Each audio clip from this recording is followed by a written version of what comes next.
حمام أمرو حد سب زسمع سمعيت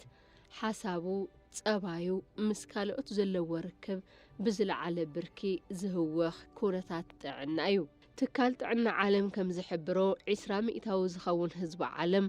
ኣብ ህይወት ዘበኑ ሓደ ግዜ ብሕማም ኣእምሮን መሰል ጉዳያትን ይሳቐም ሕማም ኣእምሮ ማለት ሰባት ካብቲ ዝተለመደን ትኽክል ኢሎም ካብ ዝኣምንሉ ኣተሓሳስባ ስምዒት ወይ ድማ ለውጢ ባህሪ እንትህሉን ከቢድ ጭንቀት ኣእምሮ እንተስዕብ ኣእምሮ ጸገም ኣጋጢምዎ ኣሎ ማለት ይከኣል ይብሉ ሰሙያ እቲ ዓውዲ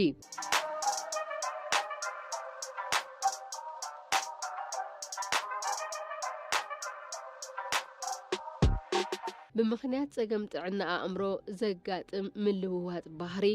ሰባት ኣብ ሰላማውን ማሕበራውን ርክባቶም ወይ ድማ ምስ ሰባት ብምርድዳ ብሓባር ንምንባር ዝጽገሙ እንተኾይኖም ምልክት ሕማም ኣእምሮ ተገይሩ ክውሰድ ይኽእል እዩ ጥዕና ኣእምሮ ደቂ ሰባት ክህውኹ ከጋድዱን ዝኽእሉ ተፈጥራውን ሰብ ሰራሕ ጸገማትን ኣለዉ ይብሉ ምስ ኢቲቪ ትግርኛ ጻንሒት ዝገበሩ ኣብ ምዕባለ ውልቀ ሰብእና መማኸርን መሰልጠንን ዝኾኑ ኣይተ ተስፋ ሚካኤል ደስታ በሰላስና ኣእምሮ ደቂ ሰባት ከላዓዕሉ ወይ ድማ ከጋድዱ ዝኽእሉ ብዙሕ ግዜ ብዝተፈላለዩ እዋናት ብሰብ ስራሕን ብተፈጥራውን ጸገማት ጎንፅታት ኢሉ እውን ዝተፈላለዩ ሽግራት ብኣካላዊ ክኾን ይኽእል እዩ ስነ ኣእምራዊ ክኸውን ይኽእል እዩ ኢሉ እውን ብባህርያዊ ደረጃ እውን ብኡልካ ጽልዋታት ስለ ዘለው በዚኦም ብዝተፈላለዩ ኣጋጣሚታት ቅድሚ ሕዚ ወይ ከዓ ቅድሚ ናብ በሰላ በፂሑ ወይ በሰላ ስነ ኣእምራዊ በፂሑ ሓደ ሰብ እንብለሉ ደረጃ ዘሎ ኣብቲ ቅድሚኡ ዝነበረ ክንውን ነይሩ ማለት እዩ ስለዚ ኣብ ሕሊንኡ በሰላ ስነ ኣእምራዊ ክበፅሖ ዝኸኣለ ዘስንብድ ዘሽቁርር ወይ ከዓ ኣካላዊ ጉድኣት ንኣሃቱ ክኾን ይኽእል እዩ ናይ ማሕበረሰብ ክኾን ይኽእል እዩ ናይ ቤተሰብ ክኾን ይኽእል እዩ ዝኾነ ዝረኣዮ ኣብ ስነ ኣእምሮ ይቕረፅ ደቂ ሰባት ይቕረፀና እዩ ስለዚ በሰላ በፂሑና ወይ በፂሕዎ ስነ ኣእምራዊ በሰላ ኣለዎ ኢልና ክንዛረብ ንኽእልና ብዛዕባ ሰብ ምስ ወይ ብዛዕባ ሰብ ሳዕ ማለት እዩ ሓደ ሰብ ጸገም ጥዕና ኣእምሮ ኣጋጢምዎ ኣሎ ዝበሃል ኣብ ከመይ ዝበለ ኩነታት እንትህሉ እዩ ንዝብል ሕቶ እውን ኣይተ ተስፋ ሚካኤል ከምዚ ይብሉ ሓደ ሰብ ኮ ስነ ኣእምራዊ በሰላ ተፈጢርዎ ዝበሃል ወይ ዝኾነ ሓሳብ እናተዘረበና ንባዓልሱ ካብቲ ሓሳብ ወፂና ናብ ካሊእ ሰፊሕ ዝኾነ ኣጀንዳ ወይ ከዓ ዘይጠቕመና ግን ጠቒሙ ዝመስሎን ውሽጥና ማለት እዩ ጭልጥ ኢልና ናብ ዘይኮነ ሓሳብ ንኸይድ ስለዚ ተጠቂዕና ኣለና ብዛዕባ እቲ ምስሊ ክኾን ይኽእል እዩ ብዛዕባ እቲ ክንውን ክኾን ይኽእል እዩ ብዛዕባ እቲ ዝተፈጠረ ኢቨንት ወይ ብዛዕባ እቲ ዝተፈጠረ ሽግር ክኾን ይኽእል እዩ ኣብ ውሽጥና ስለ ዝተቐረፀ ሓና ኢና ንዘራረብ ዘለና ምስቲ ኩነታት ንሱ ማለት ወይ ከዓ ዝመፀና ዘሎ ምስልና ካሊእ ሰብ እኮ ብካሊእ የውግዐና ይኽእሉ ወይ ማሕበራዊ ወይ ቤተሰባዊ ወይ ዝኾነ ዝተፈላለዩ ጉዳያት ኩና ተፈፀሙ ክኾን ይኽእሉ እዮም ብዛዕባ ንሱ ጉዳይና ይኮነ ትሻው ሰዓት ምክንያቱ ኣብ ናትና ዓለም ስለ ዘለና ማለት ስለዚ ከምቲ ዝሓበርክዮ ቅድሚ ሽግር ምግጣሙ መፍትሕታት ምግባር ይካኣል እዩ እዚኦም ብሰለስተ ነገር ይምደቡ ሓደ ብዝፀሓፉ ነገራት ደጋጊምና ብምጽሓፍ ካልኣይ ደጋጊምና እንሰምዖም ነገራት እውን ነቲ ዘሎ ፔይንና ወይ ከዓ ነቲ ዘሎ ሕማምና ወይ ከዓ ነቲ ዘሎ ቃንዛና ዝቕንሱ ዝውስኹ ዘይኮኑ ቃንዛ ዝውስኹና ዘይኮኑ ዝቕንሱ ተግባራት ምውዓል ካብኡ ኣካላዊ ሰብ ብሰለስቲኡ ዝተተሓሓዘ እዩ ብሳይንስ እውን ዝእመነሉ ዋላ ብልምድና እውን ንፈልጦ ኣካልና መንፈስና ካብኡ ድማ ሜንታል ስነ ኣእምራዊ ሰለስቲአን ተዘይተቃዲወን ሽግር ይፍጠር እዩ ስለዚ ንኣካልና ዝሕግዝ ድማ እቲ ንመንፈስና ዝሕግዝ ንስነ ኣእምሮና ዝሕግዝ እቶም ዝፅሓፉ እቶም ዝንበቡ እቶም ዝድመፁ እቶም ንሪኦም ነገራት ንሪኦ እውን ንባዓልሱ ድሕር ጭንቂ ዝፈጥረልና ሕማም ዝፈጥረልና ሕማም ክንብል እንተለና ግድን ወዲቕና ክረኣየ የብሉን ጠጠው ኢልና ንኸይደልና ከምቲ ዝበልክዮ ጠጠው ኢልና ናኸድና ንባዓልሱ ዝርብሸና መንፈስ ተኾይኑ ካብኡ ክንርሕቕ ኣለና ናብ ተፈጥሮ ኮኔክት ዝገብረና ሃዋህው ክንፈጥር ኣለና ናፍቲ ኣካላዊ ክንርኢ ተለና ድማ سبورتاوي من قصاص قلل بزبله ما استغاننا يكون قدن سب جيم خدلو ወይ ዝተፈላልዩ ቦታታት ዘናጋዕ ወይ ክንቀሳቀስ ወይ ወክ ክገብር ወይ ድማ ስፖርት ክሰርሕ ኣለዎ ኢልና ኢና ሓደ ግዜ ንፍትን ኣይኮን ካፍታ ቀረባና ገዛ ዘላ ጀሚራ ካብ ከባቢና ቅልል ዝበሉ ኣካላዊ ምንቅስቃሳት ጉዕዞ ምግባር ዋላ ቀለልቲ ምንቅስቃሳት ምግባር ኣየር ምውሳድ ኣየር ወሲድካ ምፅእ እኳ ይበሃል ኣየር ወሲድካ ምፅእ ወይ ወሲድካ ምፅእ ይበሃል ብተለምዶ ትክክለኛ ሳይንሳዊ እውን እዩ ካውን ተፈጥሮ እዩ ምስ ተፈጥሮስ ኮኔክት ንኸውን ርስዒና ነብሎ ተፈጠረና ሽግር ተፈጠረና ጸገማት ቃንዛታትና ታይ ይኾኑ ብሓደ ግዜ እኳ ይርስዓል ግን ነቲ ንምቕናስ ፕሮሰስ ይኸውን ማለት እዩ ዝብል እምነት ኣለኒ ሓደ ውልቀ ሰብ ኣእምርኡ ጥዑይ ኮይኑ ዕለታዊ ስርሑ ክውግን ኣብ ገዛ ምስ ስድራ ማሕበረሰብ እቲ ዝነብረሉ ከባብን ሰላማውን ምትሕልላልን ዝተመልኦ መነባብሮ ክህልዎ ይግባእ በሰላስና ኣእምሮ እንትበሃል ድማ ሓደ ሰብ ካብቲ ቅድም ኢሉ ዝነበሮ ባህርያዊ መንቀስቃስ ንነገራት ይህቦ ዝነበረ ጠመተ ንነገራት ዝህልዎ ምላሽን ካልኦትን እንትቀያየሩ ወይ ድማ ዝተፈላለየ እንትኸውን ከም ዝኾነ ዝገልጹ ኣይተ ተስፋ ሚካኤል ዘርእዮም ምልክታት እውን ኣለው ይብሉ ትሩማ ወይ ድማ ናይ ስነ ኣእምሮ በሰላ ክበሃል ተሎ ሓደ ሰብ ወዲ ሰብ ካብቲ ዝተፈጠርናሉ ግዜ ጀሚሩ ካብቲ ቅድም ዝነበረና ባህርያዊ ምንቅስቃስ ካብቲ ቅድም ዝነበረና ባህርያዊ ነገራት ዘለና ምላሽ ካብቲ ቅድም ዝነበረ ካብቲ ተፈጥሮና ማለት እዩ ዝነበረና ነገራት ኣረኣያ መልሲ ሪኣክሽን ብተለምዶ ማለት እዩ ምላሽ ከመይ ንምልሱ ቅድሚ ሕዚ ሓደ ሰብ ከውግዕና መፅዩ ብዛዕባ እቲ ኣጀንዳ ኢና ወግዕ ንምልሰሉ ወይ ጸገም እንድሕር ኣጋጢሙ መፍትሒ ንልሸሉ ወይ ድማ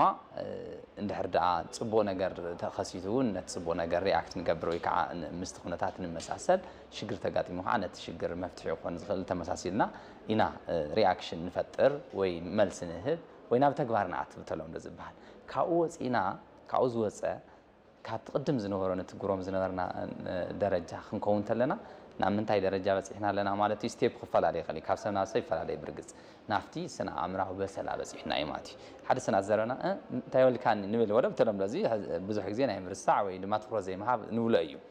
ግን ድማ ካብኡ ዝሰፍሐ ፍልሊ ክፍጠር ተሎ ብዛዕባ እቲ ጉዳይ እናተዘረበና እናተሓበረና ኣብኡ ዘየለና ግን ኣብ ናትና ጉዳይ ኢኔኬስ ውሽጣዊ ነብስልስሎ ዝተበፅሕ የእወ ኣብናትና ዓለም ሓዘን ጣዕሳ ወይ ድንጋፀ ኮይና ክነብስልስሎ ተለና ተደጋጋማው ክንውዕል ተለና ወይ ተደጋጋማው ክንኮን ተለና ወይ ተደጋጋሚ በይንና ክነግልል ተለና ወይ ድማ ክንፈል ተለና ናብ ትሩማ ደረጃ ወይ ከዓ ዓርሰ ናይ ስነ ኣእምራዊ በሰላ ስለ ዝበፅሕና ፈቲና ኣይኮናን ወይ ከዓ ፈቲ ይኮነን ተሰወይ ፈቲ ኣይኮነን ታሰብ ከምዚ ዓይነት ሪኣክሽን ትገብር ማለት እዩ ወይ ድማ ምላሽ ትህብ ዘላ ወይ ዝህብ ዘሎ ስለዚ ካብቲ ዝነበረ ህሉ ኩነታት በሰላ ወይ ዓመፅ ክኾን ይኽእል እዩ ጎንፂ ክኾን ይኽእል እዩ ሽግር ክኾን ይኽእል እዩ ምክንያቱ መንቀሊኡ ብዙሕ ስለ ዝኾነ ናይ ስነ ኣእምራዊ በሰላ ማለት እዩ ካብኡ በዚኦም መሰረት ከይሩ ኢና ከምዚ ደረጃ ዝበፅሕ ማለት እዩ ስለዚ ንዕኡ ነቲ ሃዋህው ንሱ ክኢሉ ካብ ስነ ኣእምሮና ላዕሊ ክበፅሕ ተሎ ደቂ ሰባት ስነ ኣእምራዊ በሰላ በፂሕና ኣብ ከምኡ ደረጃ ስነ ኣእምራዊ በሰላ ዝበፅሕ ሰብ ናብ ዝበሃል ደረጃ ይበፅሕ ነቲ ሃዋህው ድማ ነቲ ሽግር ነቲ ፀገም ነቲ ፀበባ ድማ ዝኸኣለ ስነ ኣእምሮ ድማ ኣይተሰኮነን ወይ ድማ ሽግር ብርግፅ ሽግር በፂሕ እዩ ግን ድማ ናብ ስነ ኣእምራዊ በሰላ ደረጃ ኣይበፅሕ ምልክታት ግን ኣለዎ ማለት እዩ ምክንያቱ ተፈጢሩ እቲ ዝተፈጠረ ነገር ክሕዶ ይኽእል ማንሰ ማለት እዩ ተፈጥራውን ሰብ ሰራሕ ሓደጋታት ኣብ ጥዕና ኣእምሮ ደቂ ሰባት ፅዕንቶ ክሕድሩ ይኽእል እዮም ኩናት ኣብ ዝካየደሎም ከባቢታት ዝነብር ህዝቢ ለበዳ ሕማም ኣብ ዝጋፈሐሉ እዋን መጠኑ ይፈላለ እምበር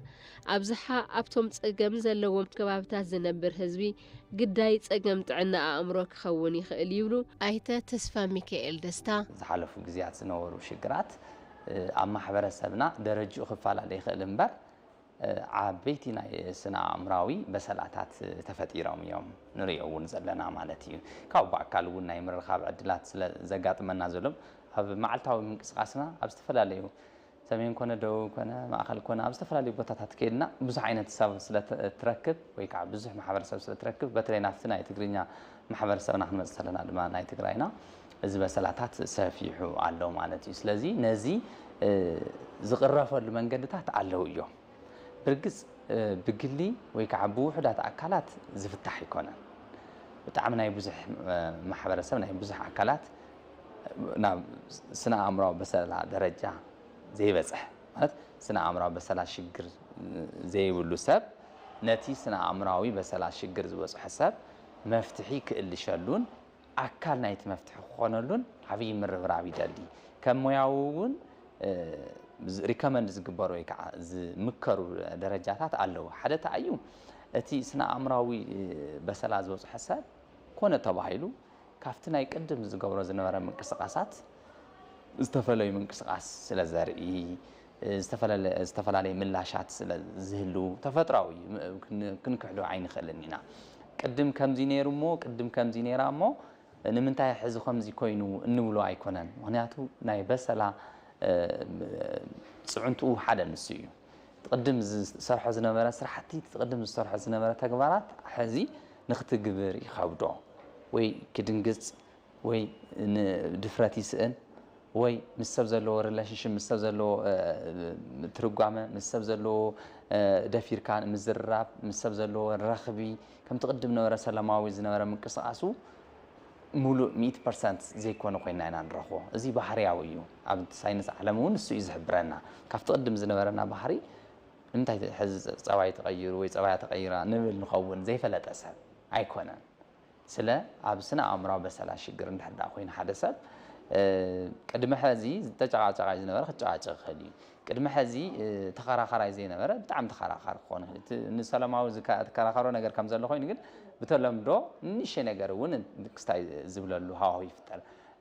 ቅድመ ሕዚ ብዙሓት ሽግራት ኣጋጢሞሞ ናይ ምፅዋር ዓቕሚ ዝነበሮ ሰብ ሕዚ ግን ከይዱ ደረጅኡ ቀኒሱ ናይ ምክልኻል ዓቕሙ ወይ ከዓ ናይ ምፅዋር ዓቕሙ ይኣብዮ እሞ ካብ ስነ ኣእምሮ ንላዕሊ ይኸውን እሞ ቶሎ ሪኣክት ይገብር ወይ ከዓ ቶሎ መልሲ ይበካ ቶሎ ይቃወመካ ኦር ቶሎ ምስ ዝኾነ ሰብ ግጭት ክፈጥር ይኽእል እዩ ምናልባት ዘሎ ኣካል ጥራሕ ናይ ምክልኻል ዓቕሙ ናይ ምፅዋር ዓቕሙ ናይ ምኻል ዓቕሙ ናይ ትዕግስቲ ግን ይውስኑ ከከም ሰብ ፐርሰንቴጅ ስለ ዝፍጠር ማለት እዩ ስለዚ ከምቲ ዝበልክዮ ሓደ ብቐረባ ብርግጽ ብዝማዕበለ ዓድታትን ዝሓሸ ዝበሃል ናይ ከምዚ ዓይነት ኣክሰስ ዘለዎም ስነ ኣእምሮዊ ሕክምና ኣለዎ እዩ ስነ ኣእምሮ ሕክምና ማለት ስነ ኣእምሮዊ ማለት እዩ ናብ ስነ ኣእምሮ ሳይኮሎጂ ማለት ብኻልእ ይበሃላ ምስ ሳይኮሎጂ ብቐረባ ተዘራሪብካ ዘለው ሽግራትካ ዘለው ዘጋጠሙካ ፀገማት ካብ ሓደ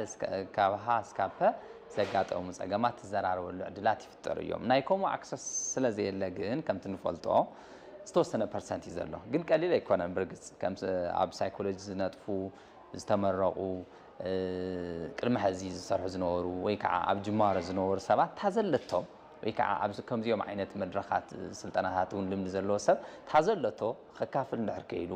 ወይ ቢሮታት እውን ከምኡ ዓይነት ሊንኬጅ ክፍጠሩ ተኽኢሎም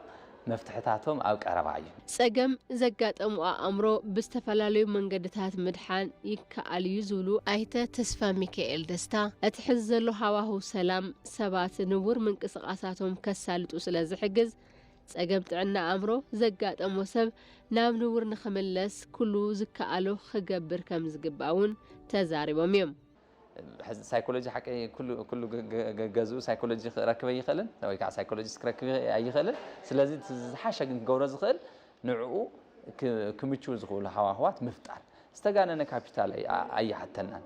ንሕና ተበግሶ እዩ እምበር ኣብ ገዛና ሓውና ሓፍትና ኦር ቤተሰብና ወይ ፈታዊ ክህሉ ተሎ በታ ዝረኸብናይ ኣጋጣሚ በታ ንረኸባ ናይ ክፍተት ሰዓታት ካብ ሕዚ ናብ ህሉ ኩነታት ሓቂ ንምለስ ኣለና ስለዚ ኣብ ህሉ ኩነታት ኮይና ድማ ናብ ሰላማዊ ናብ ስራሕ ናብ ምንቅስቃስ ሃይሃይታ ክህሉ እዩ ምስኡ ኮይኑ ግን ግዜ ሂብና ክንድውለሉ ተለና እውን ብኣግባቡ ምውጋዕ ኣፍታ ዘላ ሞመንት ኣፍታ ዝረኸብናያ ሃዋህው ፅቡቅ ጌርና ትሪት ምግባር ንምንታይ باكي قبري يمحيشيا سنا عمره بسلا يمحيشي يملسي مات نام نور يملسي سلازي نعمنا تحرار زيد ما خافت صولات خافت مسكانا وص زبل ملكتات كنرق نخلينا مستزلو مسلتشاو مستزلو تقامات مدرراو كم عينة ملكتات كري خليت سنا عمراوي بسلا زلو وسل سلازي ناب هايمانوت نخمت حيزنا يوم خاتنا بيت كريستيان كوننا مسجد كوني خلي وينا وينقلاو راخولو من قدي كونيكت مقبار قدني وحنياتو ناب نيتشر تتمليس كايسنا عمرو ملحين تكون زركولو ناي مجمريا نسيو حقي فريحه እግዚአብሔር من لاويت ناي مجمريا طببنا ناي دك سبات ስለዚህ ልክ ናውኮም ወክመለስተላ ካውድማት ናሃትና ደገፍ ክንገሩልተልና ማዓረ ይሆን ወይ እናተስተኻኸለ ይኸይድ ማለት እዩ ሓደ ንስዩ ካላይ ድማ ዝጽሕፍቲ ኮይኑ ድማ ስለ ቤተሰብ ዘጭንቅዎ እንታይ እዮም ሓደ ሰብ ወዲ ሰብ ሸውዓትዮም የጭንቁና ቤተሰባዊ ህይወት ማሕበራዊ ህይወትና ፋይናንሳዊ ህይወትና ናይ ገንዘብ ህይወትና ማለት እዩ ጥዕናና ፍልጠትና ካብኡ ድማ ቀፂሎም ራእይ ናበለ ይኸይድ ፍልጠት እዚኦም ሸውዓትኦም ዝተዋደዱ እዮም ስለዚ እዚ ሰብ እዚ ናይ መጀመርያ ማሕበረሰብና መብዛሕትኡ ወሳናይ ነገሩ እንታይ እዩ ስና አእምሮና በሰላም ምስ ናይ ጥዕናና ዝተተሓሰ ዝኾነ ጥዕና ስና አእምሮና ምስ እንታይ ይኸይድ ምስ ሰለስቲአን ዝበልናየን ናብ ኣካልና ክለዓል ተኮይኑ መንፈስና እውን ስና አእምሮና እውን ሰላማዊ ክኾን ተሎ ወይ ከዓ ክስተኻኸለልና ተሎ ስለዚ ናብቲ ስና አእምሮዊ ጥዕና ኣፌክሽን ስለዘሎ ወይ ተፅልዋ ስለዘሎ ንሱ ክስተኻኸሉ ዝኽእሉ ነገራት ቀለልቲ ይመስሉ ግን ድማ ተደጋጋምነት ይደልዩ ከምቲ ካሊእ ጉዳይና ኣርዚና ንሪኦ ንህይወትና ዝጠቕሙ ነገራት ድማ ኣርዚና ብምርኣይ እቲ ብቐረባና ዘሎ ሰብ እውን ብኡ ልክዕ ከምዚ ዓይነት ትሪትመንታት ክገብረልና ካብኡ ክንፅሕፍ ንኽእል ተኮይና ወይ ዝፅሕፍ ዝኽእል ተኮይኑ ክፅሕፍ ምስጋና ክፅሕፍ ንኣብነት እቲ ዝተወሃቦ ትሕዝ ዘለዎ ተዋሂብዎ ዘሎ ንቐፃሊ ዝውሃቦ ጥራሕ ሕዚ ዝተዋሃበልና ጥራሕ ይኮንና ክነመስግን ዝግበአና እቲ ናይ ቅድም እውን ምክንያቱ ብሂወት ኣቨለብል ዝኾነ እዩ ወይ ድማ ብሂወት ክቕፅል ክኢሉ ኣሎ ወይ ድማ ኣካል ክስታይድ ዋላ ጎደሎ ኮይኑ ግን ክቕፅል ክኢሉ ኣሎ ሂወት ክትቕፅል ክኢላ ኣላ ወይ ቆልዑ ዝተወሰኑ ወይ ዝተወሰነ ቤተሰብ ክርኢ ክኢሉ ኣሎ ሰው ነቲ ዝተዋሃበና ምስኪና ዝሓሸ ሂወት ከም ዘሎ ሂወት ክንሰርዐሉ ኣለና ሃይማኖታዊ ሰባት እውን መንፈሳዊ ሂወት ዝነጥፉ ሰባት እውን ኮነ ተባሂሉ ንኣብነት ሙሉ መጽሓፍ ተንበብናሉ ወይ ሙሉ ብዙሓት ክስታይ ተፈጠርናሉ እሱ ኣይኮነን ነዚ ሰብ እዚ ሪከቨር ዝገብሮ ወይ ከዓ ናብ ንቡር ክምልሶ ዝኽእል ቅልል ብዝበለ ዘድልዮ ምስ ፈጣሪኡ ክሕግዞ ዝኽእል ነገራት ክነስተኻኽለሉ ክንክእል ተለና ብርግፅ ኣቦታትና እቲ ዝስራሕ ገዛዕዮም ይሰርሑ እዮም ኣሓና ድማ ደገፍቲ ክንከውን ክህል ኣለና እቲ ናይ ቤተሰብ ኣካል እውን እቲ ናይ ማሕበረሰብ ኣካል እውን ብርግፅ ነቲ ኣወንታዊ ኮይኑ ካብ ልቢ ተሰቂልዎ ንሰብ ከፅናዕንዕ ንሰብ ናብ ንቡር ክምለስ ስነ ኣእምርኡ በሰልኡ ዘሎ ሪከቨር ንክገብር ንክስተኻኸል ፃዕሪ ዝገብር ሰብ ካብ ደቀቕትን ንኣሽተይን ዝኾኑ ሽግራቱ ናልዕልና ንሱ ድዩ ኮይኑ ነዚ ሓሳባት ዝህበኒ ንሳ ድያ ኮይና ከምዚ ዓይነት ሓሳባት ተንፀባርቐለይ ንሶም ኮይኖም ድዮም ከምዚ ገይሮም ዝመኽሩኒ ካብ ምባል ትጽቡቅ ቃላት ናይ መጽሐፍ ቅዱሳዊ ቃላት ወይ ናይ ፈጣሪ ቃላት መሪጽካ ንኽጥቀመሉ ምግባር ምክንያቱ ብዙሕ ዝደልዮ ሰብ ኣሎ ንሱ ሰኣን ኣሎ ፀገም ጥዕና ኣእምሮ ዘጋጠሞ ሰብ ካብ ፀገሙ ንክድሕን ሓገዝን ክንክንን ዝገብርሉ ሰባት ወይ ድማ ኣካላት እቲ ቅድም ኢሉ ዝነበረ ፀገሙ ዘለዓዕል ሓሳብ ክደጋግሙሉ ከም ዘይግባእ እውን ሓቢሮም እዮም ንኣብነት ስለቲ ዝፀንሐ ሽግር ዝፀንሐ ቃንዛ ዘለዓዕለሉ ዘብግሰሉ ዘንህረሉ ነገራት እንድሕር ደጋጊምናሉ እንደገና ኢና ንጎድኦ ዘለና ቆስሉ ነቲ ስነ ኣእምሮ በሰላ ዝበፅሑ እንደገና ከምቲ ቆስሊ ክንነኽኦ ተለና ዘሕመና እንደገና ኢና ንሕምዎ ዘለና ስነ ኣእምሮ እውን ከምኡ ዝሓምም ስለዚ ብስነ ኣእምራዊ ስልጠናታት ዘሰልጥኑ እውን ብስነ ልቦና ዘሰልጥኑ ሰባት እውን መፅሓፍትታት ዝብሉና ሶሻል ሚድያ እውን ብትክክል ቸክኣውት ተገይርና ንሱ እዮም ዘምህሩና ስለዚ ብጣዕሚ ጥንቃቐ ጌርና ኣብዚኦም ዙርያ እንድሕር ዳ ኣስተኻኺልና የትልክዕ እዩ ምምሕያሽ ይመፅእ እዩ ብርግፅ ፐርሰንቱ ይፈላለ እዩ ብጣዕሚ ዝተጎድአ ሰብ ግዜ ክወስደልና ይኽእል እዩ ብርግፅ እውን ይፍትነና እዩ ከም ሰብ እውን ይፍትን እዩ ንምንታይ ዘይተለመዱ ግን ድማ ክንለማመዶም ዝግበአና ነገራት ኣለዋ እዚ እንታይ እሞ የድልዩ ኮይኑ ደጋጊሙ መፅሓፈ ደጋጊሙ መስገነ ደጋጊሙ ከምዚ ገበረ ኢልና ክንዛረብ ተለና ብዙሕ እንትን ትርጉም ዘይክወ ይኽእል እዩ ነዘይፈልጦ ትርጉሙ ማለት ግን ዝደጋገሙ ነገራት ኩሉ ትርጉም ኣለዎም ሪፒቲሽን ብጣዕሚ ትርጉም ኣለዎ ንምንታይ ኣብ ናይ ትምህርታዊ መንፈሳዊ እኳ ክንርኢ ተለና ንኣብነት ብተለምዶ እንታይ ኢና ንብል ናይ ቀሺ ትምህርቲ ናይ ቀርዓን ተርእናዮ ተደጋጋሚ እዩ ዝንገረና ደጋጊሙ ሃበል ደጋጊሙ ኤበል ይብለና ሓቀዶ መምህር ወይም ድማ ኣቦቀሺ ወይም ሓጂ ንምንታይ ይመስለና ተደጋገመ ነገር ኣይትርሳዕን ኢኻ ወይ ከዓ ናብ ውሽጥና ይዛቱ ስለዚ ነቲ ስነ አእምሮዊ በስራ ዝበፅሑ ሰብ እውን ተደጋጋሚ ኣብቲ ዘድልዮ ነገር ኣትኩርና እንድሕር ዳ ሰሪሕናሉ ወይ ሓጊዝናዮ ምሕጋዝ ኮዩ ምናልባሽ ንሓደ ሰብ ጾር እውን ክኸውን የብሉን ኣብቲ ቤተሰብ ኣካል ዘሎ ወይ ኣብቲ ከባቢ ዘሎ ምንቅስቓስ ዘሎ ኣካል ወይ ከዓ ሰብ ክሕግዝ ክኽእል ግን ኣለዎ ብርግፅ ውሕዳት ሰባት ዝፃወርዎ ኣይኮነን ዝብል እምነት ኣለኒ